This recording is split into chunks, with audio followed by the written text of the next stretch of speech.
کوئی کمزور کوئی طاقتور جو بھی جرم کرے گا ایک جیسی سزا ملے گی. نبی عادلانہ نظام دیتا ہے اسی دنیا میں.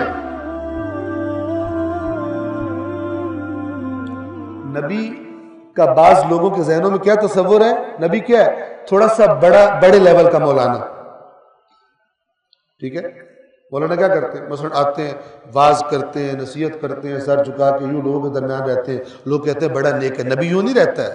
نبی جنگ بھی کرتا ہے، نبی لشکر تیار کرتا ہے، نبی پالیسی دیتا ہے، فورن پالیسی دیتا ہے، دوسرے ممالک کے لوگوں کو، بادشاہوں کو خط لکھتا ہے.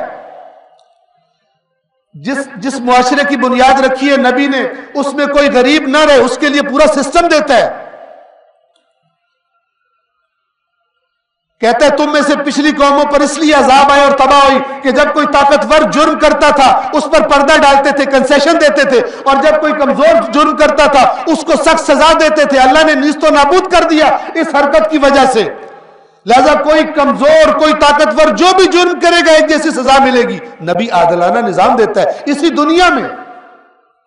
نبی آ کے کہتا ہے جب بھی تم نے گواہی دینی ہے تم نے سچی گواہی دینی ہے، چاہے تم نے اپنے خلاف تمہیں گواہی دینی پڑے، تم نے خود خرابی کی ہو، اپنے خلاف، اپنے ماں باپ کے خلاف. وہی نبی جو کہہ رہا تھا ماں باپ کا احترام بہت زیادہ کرنا ہے، وہی نبی کہہ رہا ہے اگر ماں یا باپ نے کوئی جرم کیا ہے جس کے بارے میں تمہیں گواہی دینی ہے تو پھر ماں باپ کے خلاف بھی گواہی دو، رشتہ دار کے خلاف گواہی دو، چونکہ اب جس نے تمہیں ماں باپ کے احترام کا کہا تھا وہ تم سے کہہ رہا ہے اب اس کے خلاف گواہی دو.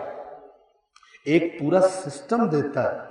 اس پورے سسٹم کو پردوں کے پیچھے ڈال دیا جائے اور صرف رسول کا یہ بتایا جائے تم ایک آنسو بہاؤ، جناب سیدہ نے کہا تم یہ کرو، تمہیں میں کنفرم لے کے جنت میں جاؤں گی، اور اس طرح بتایا جائے باقی چیزیں نہ بتا کر اتنا اس بات کی تکرار کی جائے کہ ایک بندے کے ذہن میں یہ عقیدہ آ جائے کہ مجھے نہ نماز کی ضرورت ہے، نہ مجھے شریعت کے کسی واجبات پہ عمل کرنے کی ضرورت ہے، نہ امر بالمعروف، نہ نہی عن المنکر، نہ مجھے اپنی زبان کنٹرول کرنے کی ضرورت ہے، نہ آنکھ کنٹرول کرنے کی، نہ مجھے اپنی آمدنی میں حرام و حلال دیکھنے کی ضرورت ہے، بس مجھے رونا ہے، ماتم کرنا ہے، اور بی بی نے وعدہ کیا میں پکا جنت. یہ جھوٹ ہے.